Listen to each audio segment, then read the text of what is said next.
Hi friends, welcome to அமுது TV.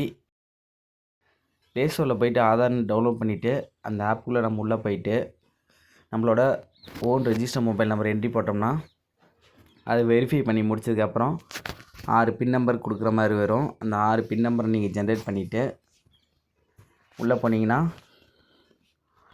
உள்ளே போயிட்டு அப்படியே கீழே ஸ்வைப் பண்ணிங்கன்னா சர்வீசஸ் இருக்கும். அந்த சர்வீஸில் மை ஆதார் அப்டேட்டுன்னு இருக்கும். அந்த ஆதார் அப்டேட்டுக்குள்ளே கிளிக் பண்ணிங்கன்னா மொபைல் நம்பர் அப்டேட்டுன்னு வரும். மொபைல் நம்பர் அப்டேட்டில் உள்ள கண்டினியூ கொடுத்துட்டு இப்போ எந்த நம்பர் மாற போகிறோமோ அந்த நம்பரை நீங்கள் என்ட்ரி போட்டு ஓடிபி கொடுத்தீங்கன்னா அந்த ஓடிபி போட்டுட்டதுக்கப்புறம் உங்களோட மொபைல் நம்பரு புது நம்பர் அப்டேட் ஆயிரும். அது வித்தின் 13 டேஸ்க்குள்ளே மேக்ஸிமம் டேஸு.